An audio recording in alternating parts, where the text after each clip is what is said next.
Este conteúdo é uma obra independente. Seus comentários e opiniões são de responsabilidade dos seus idealizadores, não refletindo pensamentos e opiniões da emissora TVI. Bom dia, bom dia, bom dia, bom dia! Eu tava morrendo de saudade de vocês! Bom dia! Bom dia pra minha telespectadora querida, essa mulher empoderada, que sabe dos seus direitos, que não aceita relacionamento tóxico, abusivo, que sabe se posicionar, que tem consciência de que nasceu pra ser guardiã dos seus próprios direitos e dos seus filhos, que não dá a cara pra bater, porque mulher que gosta de ser amada e respeitada não dá cara pra bater. É aquela mulher que sai pra lutar, mas cara pra bater, ó, de jeito nenhum. A cara da gente tem que ser pra beijinhos, pra abraços, pra carinhos, né? Bom dia pra você, telespectador de respeito da TVI. Aliás, o meu bom dia só vai pro homem de respeito, hein?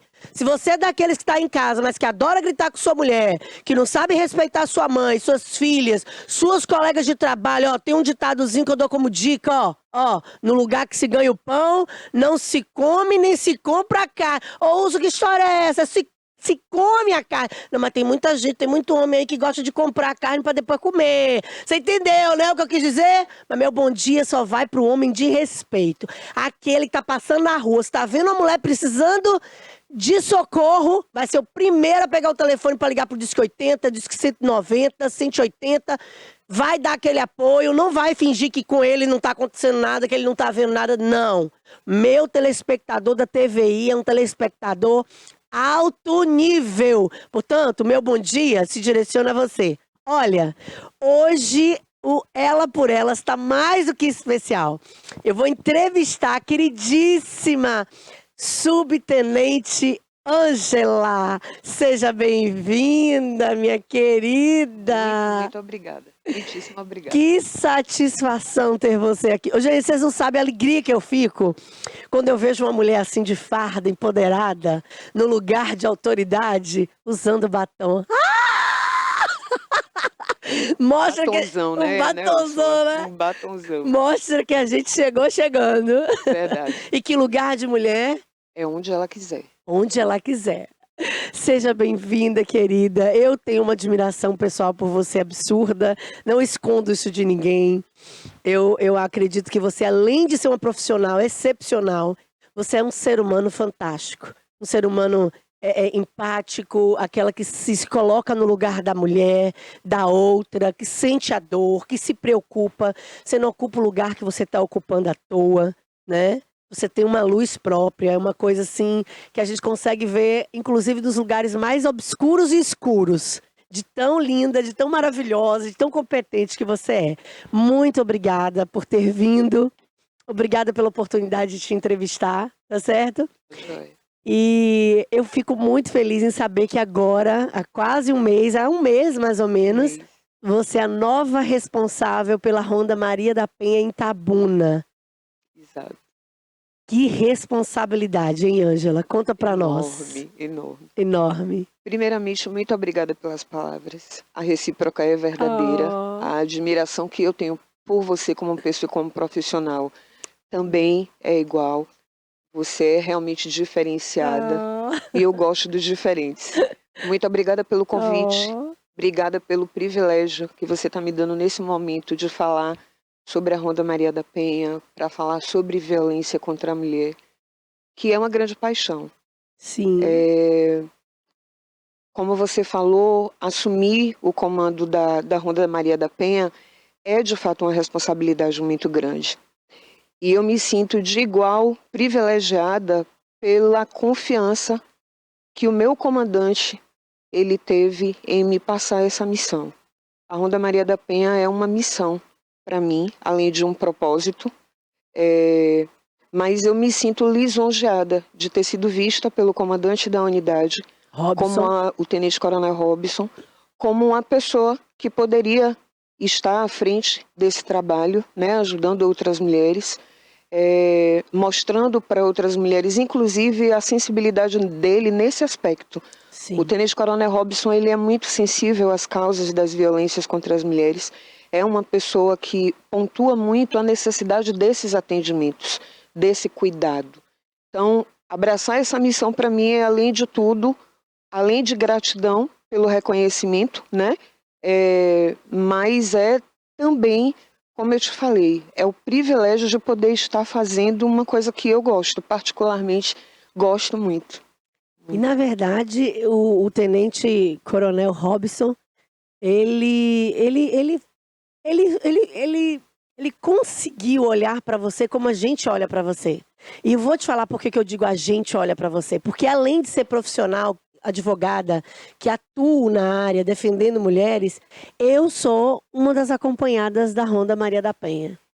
E não tenho vergonha nenhuma de dizer isso. Então, quando eu vejo que o olhar do Robson foi certeiro e clínico em ter te escolhido, eu fico ainda mais feliz. Porque significa que a coisa anda com uma sintonia mesmo, com uma responsabilidade, que há um reconhecimento, uma meritocracia. E isso me deixa, assim, radiante, mesmo. Que bom. Mas me diz uma coisa, Ângela. As primeiras notícias nos apontam que Itabuna, ou que o sul da Bahia, Itabuna especificamente, Itabuna e Ilhéus, são as cidades do interior da Bahia com os maiores índices de violência, inclusive agora, no início do ano de 2025, primeiro quadrimestre, nos apontam assim números e estatísticas de barbáries, assim. Sim. O que significa isso? Por que o nosso sul da Bahia tem sido tão violento no que diz respeito à violência doméstica?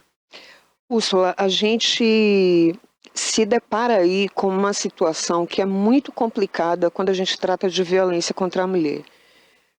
Primeiramente, a gente precisa olhar que no aspecto nacional tem uma crescente de violência. Muito. Infelizmente, a gente tem índices aí mostrando que pelo menos do ano de 2023 para 2024 a gente teve números absurdos, né, elevados em todos os aspectos, com todos os tipos de violência.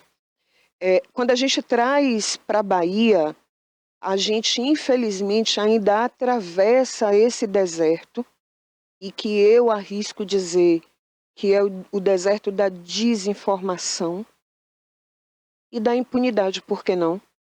Que são as duas coisas que eu pontuaria como causas desses números ainda estarem crescendo, mas principalmente da desinformação. O que acontece? A gente tem números, infelizmente, ainda não precisos com relação à violência. Por que eu digo não precisos? Porque, infelizmente, a gente ainda se depara com aquelas situações que não são denunciadas. Então, a gente ainda está muito longe do número real do que vem acontecendo com as nossas mulheres, com as nossas meninas. Sim. O que acontece? Eu consegui um dado de Itabuna no que se refere a, por exemplo, violência doméstica no aspecto de violência física. Sim. Nós tivemos denúncias, registros, que estão aí em torno de 300 denúncias, de janeiro até agora, em abril. Meu Deus. Denúncias registrados, o que não quer dizer que é um número preciso, porque infelizmente a gente ainda tem aquelas mulheres que não têm a coragem de fazer a denúncia. Sim. E o que acaba, o que eu poderia dizer, eu arriscaria, que fica inclusive como um dificultador para que a polícia e a rede de enfrentamento e combate à violência trabalhe. Porque a gente não tem ainda uma noção real As do que é que tá subnotificações, acontecendo. né? Exatamente. Não quebrar o silêncio, de fato, é um perigo. Muito. É um perigo não somente no sentido de mascarar essa realidade, quer dizer, a gente tem aí os 300 boletins de ocorrência, mas existe uma subnotificação. Sim. O que é subnotificação? São aqueles casos que acontecem de violência dentro de casa, mas que as mulheres não procuram a delegacia especializada de atendimento à mulher, a Polícia Civil, a Ronda Maria da Penha, para dizer que está sofrendo e que, portanto, esses números não são formalizados, não chegam ao conhecimento oficial do Estado, né? E além de trazer esse risco de mascarar essa violência, quer dizer, em números reais, a subnotificação, ela também diz respeito à ausência da quebra do silêncio. Sim. E não quebrar um silêncio é um risco, né, Ângela? É um risco absurdo. Eu costumo dizer, Úrsula, que o silêncio mata. Boa, Quando exatamente. qualquer pessoa me ouvir falar sobre violência, é uma das coisas que eu vou fazer questão de repetir. O silêncio mata. A gente precisa entender que a gente não está mais naquela época em que, como você bem pontuou, a gente não pode ter vergonha de admitir ou de assumir que foi vítima de algum tipo de violência. Nós não estamos mais nessa geração, nessa era, nessa época. A gente precisa, de fato, quebrar o silêncio, porque anteriormente, com as nossas avós, com as nossas mães, não muito tempo atrás, admitir que se era vítima de violência era uma vergonha Sim. pessoal, mas para a família, admitir isso para a família e admitir isso para a sociedade. Principalmente por conta da questão do julgamento, Sim. não é isso? Social. Só que hoje a gente precisa entender que quanto mais a gente silencia, a gente, além de se colocar numa situação de risco, de perigo, quando a gente silencia também, sabendo que uma outra mulher é vítima, a gente também está colocando aquela mulher em risco. Verdade. E a gente, inclusive, com o nosso silêncio, a gente pode permitir, mesmo que indiretamente, que essa mulher acabe sendo morta, que ela seja vítima do seu próprio agressor. Então, o silêncio não diz respeito apenas a mim como vítima pessoal. Verdade. Diz respeito também a outra mulher quando eu sei da condição dessa mulher como vítima. Sim, verdade, boa. Eu costumo dizer, eu uso muito essa frase nas audiências, nas palestras, nos lugares onde eu vou. O silêncio dos bons é o escudo dos maus. Exatamente. E isso diz respeito à violência doméstica, à violência sexual infanto-juvenil, a todo e qualquer tipo de violência, principalmente quando nos inclui na condição de vulneráveis, mulheres, Sim. crianças, idosos. O silêncio dos bons, de fato, é o escudo dos maus. Sim. Tem muitos homens aí usando máscaras sociais, inclusive aqui em Itabuna, que você olha e diz assim, meu Deus, mas esse homem é médico, esse homem é advogado, esse homem é um grande empresário, esse homem não faz nada disso não com a esposa dele. Na verdade, dentro de casa é um demônio, é um satanás. E, aliás, vocês que estavam aí tudo... Ó, cadê a advogada? Doutora U chegou assim normalzinha, chegou normalzinha, mas o sangue começa a talhar. Começa a talhar, porque eu vou lembrando que aqui em Itabuna, ó, tá cheio, ó, cheio. Eu não tô mentindo não, que você sabe que eu não tô mentindo. Não tá. Me conta uma coisa, Ângela, mas o que significam os serviços da Ronda Maria da Penha?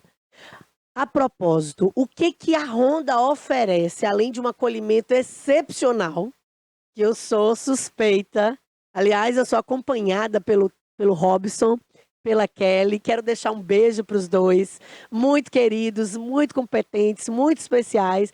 Eu me sinto enquanto mulher, enquanto vítima, enquanto advogada, enquanto ser humano, enquanto mãe, tão segura. E vou te falar, quando eles chegavam lá na minha porta, todo mês, eu me sentia ainda mais acolhida, sabe? Assim, eu não me sentia, no início eu ficava, meu Deus, o que os vizinhos vão pensar? Sim. Porque o carro da polícia tá na minha porta. E todo mundo pensava assim, meu Deus, chegou a polícia na casa da Úrsula, né? E aí, aos poucos, aquilo foi desmistificando. E no final das contas, quando eu dizia, olha, Ronda, doutora, eu podia estar fazendo o que fosse, a não ser a audiência, que eu não tinha como parar. Não tinha como parar. Aí eu dizia, peraí, só um minutinho que eu tô indo ali pra ser atendida pela Ronda Maria da Penha. Eu me sentia, assim, feliz. Mas eu quero que você conte para a sociedade, para o nosso telespectador, o que a Ronda Maria da Penha oferece e significa para a sociedade? Pronto. Vamos lá falar daquilo que eu amo fazer, que é cuidar, né? Eu e toda a equipe da Ronda, nós somos policiais imbuídos dessa missão de cuidar, de proteger, de salvaguardar. Essa é a principal missão da Ronda Maria da Penha. Proteger e salvaguardar a vida, o emocional, o psicológico daquela mulher ou menina que é vítima de violência. A Ronda Maria da Penha, ela trabalha, para quem não conhece o serviço da Ronda,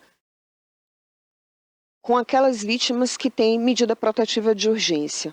Então, por exemplo, eu fui vítima de violência agora, nesse momento, vou ligar 190, que é o número de urgência e emergência, e é um número que atende a toda e qualquer pessoa, mas aí depois que essa mulher, ela procura a ajuda da polícia e que ela resolve fazer a denúncia em algum órgão específico, principalmente na delegacia especializada, que é a DEAN, após isso é feita toda uma tramitação que chega na medida protetiva de urgência, Sim. que são dispositivos oferecidos, é um mecanismo oferecido pelo judiciário que garante a integridade física, emocional dessa vítima. E aí entra a Ronda Maria da Penha.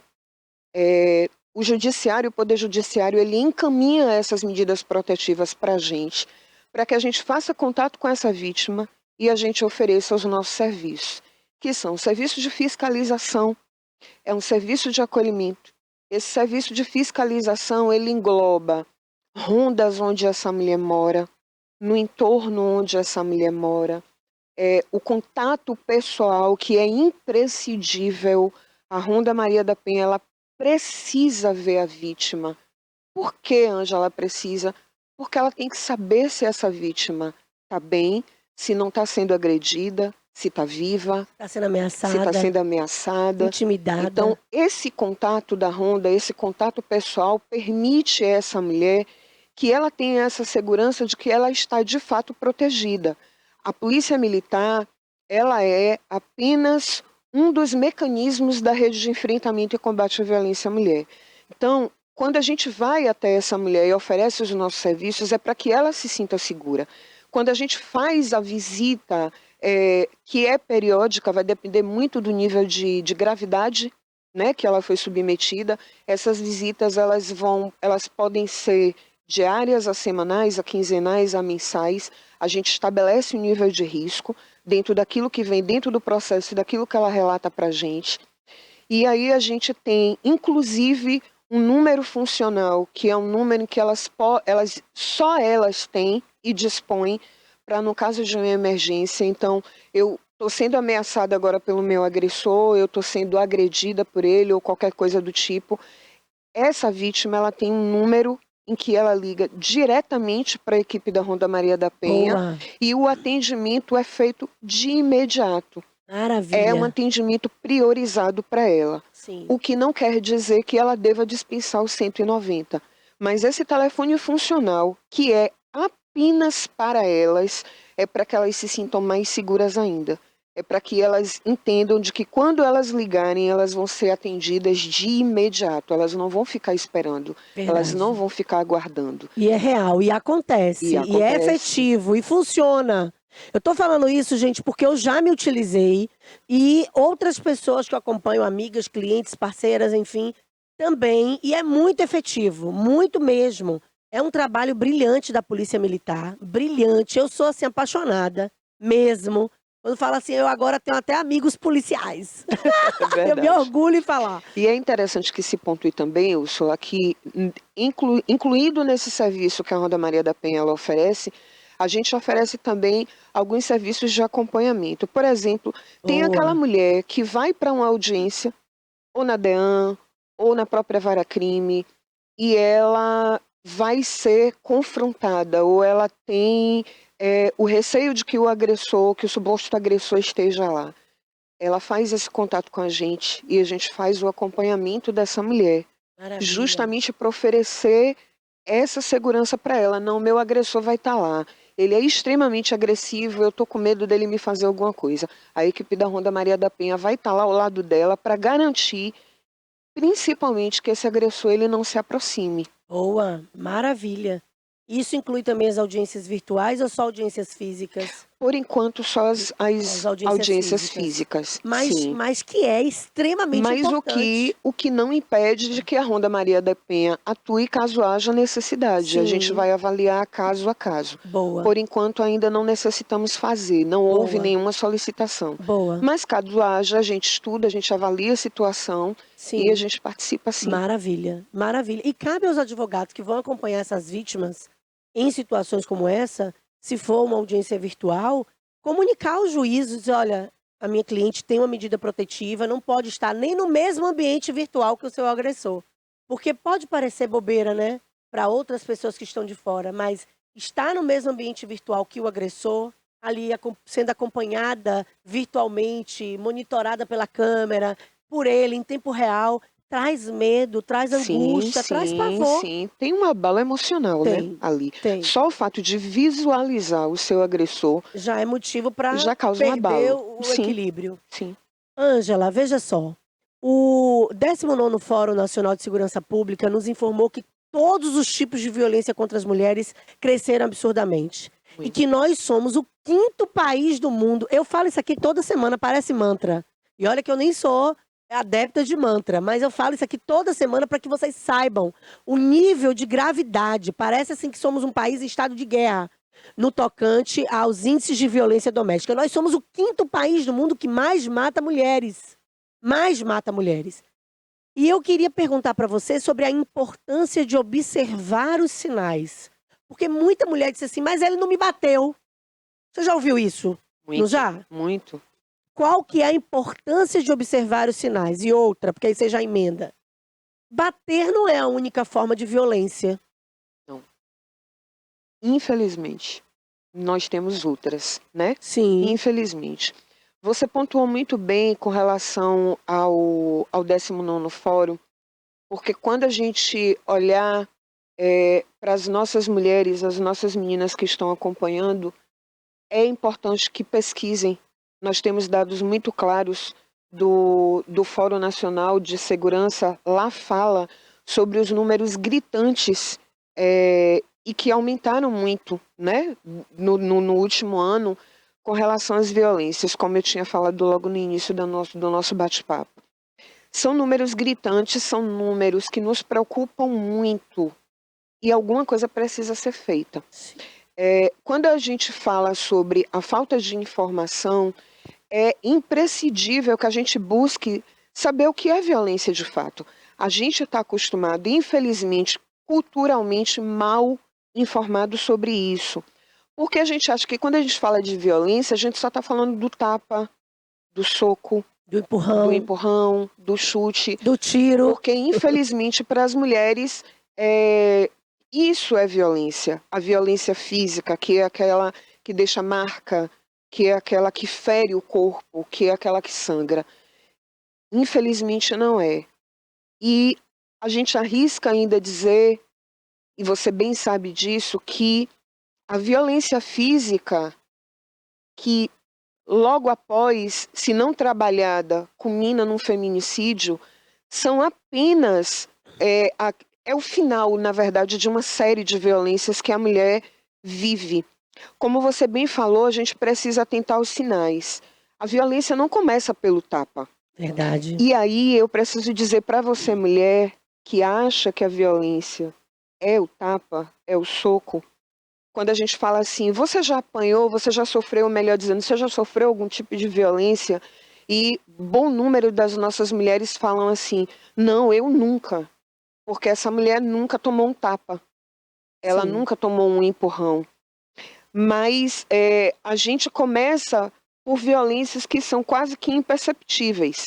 A violência psicológica, que é aquela que vem de uma forma muito sutil, de uma forma muito sorrateira, mas que cria um abalo fora do normal. E eu Sim. digo que, às vezes, a violência psicológica ela traz um dano muito maior, inclusive, do que a violência É física. verdade. Porque a violência psicológica, ela, desde que ela começa, ela traz, essa mulher vai viver o resultado dessa violência para o resto da vida dela. E é continuada. E é É uma coisa de continuada. todos os dias. De todos os né? dias. Todo dia você não vale nada, você não nasceu pra nada, Exato. você é incompetente, você é burra, você é limitada, Exato. você não vai sair com essa roupa não. E o pior, Úrsula, que quando a mulher ela vivencia esse tipo de fala, ela acredita que isso é verdade, Sim, viu? sim. O que é pior é justamente isso, porque esse agressor em potencial, ele vai dizer para essa mulher que ela não vale nada, que ela é feia, que ela é gorda, que ela é ridícula, que ela é inservível, que sem ele ela não tem vida. Que Sabe? ninguém vai querer que mais ninguém vai ela. querer mais, É. que ele está com ela porque ama, porque um outro homem não vai assumir, coisas desse tipo. Aí a gente vem para a violência moral, que é aquela que xinga, que deprecia, que deixa essa mulher se sentindo nada, Sim. absolutamente nada.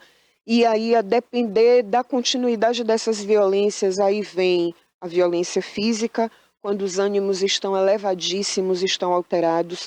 Paralelo a isso, a gente tem as violências patrimoniais, que é quando essa mulher até tenta sair, mas aí ele confisca documentos, ele confisca dinheiro, cartões, ele rasga as roupas, ele não deixa ela fazer contato com a família ou com amigos, ele confisca o celular. Então ele vai tirando todas as formas que ela poderia ter de pedir socorro. Verdade. E tem uma violência que a maioria dos casais não sabe que está, a mulher não sabe que está vivendo violência, que é a violência sexual. Verdade. Como assim? Eu sou casada, eu tenho as minhas obrigações sexuais com meu companheiro, mas quando você não quer, E é essa forçada sua a isso. vontade precisa ser respeitada. Isso. Se você é forçado, se você é forçada a manter relações sexuais num momento onde isso só vai ser interessante para o seu agressor, para o seu companheiro, você está sofrendo violência sexual.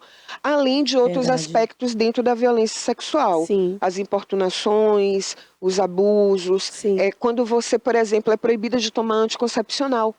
Quando você é submetida a assistir filmes pornográficos sem ter vontade. Sim. Então, isso tudo dentro de um ambiente doméstico, familiar, muitas mulheres não sabem. E ainda digo mais, alguns homens não sabem Sim. que são Olha o agressores caso, nesse aspecto. o caso que parou a Europa, um cara que dopava a própria esposa, tanto para manter relação sexual, quanto para criar uma fila na porta de casa de outros possíveis homens que pudessem estuprá-la Exatamente. e agredi-la. Esse caso foi internacionalmente comentado e, de fato, é um caso emblemático de violência Sim, sexual. sim. Porque primeiro ele começou fazendo aquilo para se satisfazer, contra a vontade dela, Sim. dopando. E depois ele começou a regimentar outros homens para abusá-la sexualmente. O que ficou ainda mais grave, né? Muito mais grave. Mas assim, Ângela, sobre essa questão de que o xingamento de hoje pode ser o tapa de amanhã e o tapa de amanhã pode ser o feminicídio de depois de amanhã. Há uma importância de se levantar o histórico das pessoas com quem a gente vai se relacionar ou não? Com certeza, é fundamental. A gente hoje está numa época, Úrsula, que a gente não sabe quem é quem mais. Verdade. Infelizmente. A gente está aí com notícias de situações, crimes gritantes e que a gente não, fulano, que absurdo, não, nunca. É tão gritante, é tão assustador que a gente precisa, de fato, Sim. chegar a esse ponto de verificar quem é a pessoa com quem eu quero me relacionar. Essa pessoa já passou por relacionamentos anteriores? Quem foi esse O que foi que companheiro? ele fez com a O que foi antiga que ele fez com a antiga companheira? companheira? Porque geralmente os agressores tendem a repetir. Isso, repete, é um ciclo. Verdade. É um ciclo. Verdade. Você já ouviu a produção falando que encerrou? Encerrou. Eu não vou abrir mão de você olhar para aquela câmera ali, conversar diretamente com a nossa telespectadora da TVI e dizendo para ela, alertando a ela sobre a importância de denunciar, sobre a importância de se posicionar, de exigir respeito e de colocar à disposição da sociedade, principalmente da nossa telespectadora, os serviços da Ronda Maria da Penha. Como último recado dessa primeira oportunidade, porque Sim, teremos outras, teremos outras. com fé em Deus, se direciona a nossa telespectadora, dá um recado para ela sobre como dar um fim aos relacionamentos abusivos, tóxicos e violentos. Qual a importância disso? Como se posicionar? Pronto. Eu vou me dirigir para você, mulher ou menina, como eu costumo falar com a maioria das mulheres. Minhas flores. Pensem que a nossa vida ela é mais importante do que tudo e qualquer coisa. E a gente precisa preservar a nossa vida. Quando eu falei que o silêncio mata, isso é uma verdade. Dói, mas a gente precisa admitir e entender que o silêncio é o que está nos matando. A gente precisa falar sobre isso. A gente precisa denunciar. A gente precisa salvar a vida de outras mulheres. O silêncio mata, inclusive, com relação aos nossos familiares. Às vezes a gente sabe que a nossa mãe, a nossa filha, a nossa tia, algum familiar está sendo vítima. E a gente precisa denunciar e a gente pode. Não é uma coisa que dependa exclusivamente dessa mulher. A gente, enquanto familiar, a gente pode sim e deve denunciar. A informação é um outro quesito que é muito importante. Pesquisem, busquem. A Ronda Maria da Penha está à disposição para ajudar, para orientar, para acompanhar em qualquer momento que você precisar. A Ronda Maria da Penha está ali, a nossa base na Avenida Cinquentenário. Quando quiserem, nos procurem, a gente conversa, bate um papo, a gente orienta e faz os devidos acompanhamentos. Só não se calem. Só não se calem. A nossa vida precisa ser preservada. Não deixem que nos matem. Uau, que coisa linda! Eu vou ouvir e vou me emocionando. Eu quero dizer para você que esse é o nosso programa de hoje. Até semana que vem. Não se cale. Denuncie. Diz que 180, 190. Busca o apoio da Ronda Maria da Penha, porque a tua vida importa. Beijo.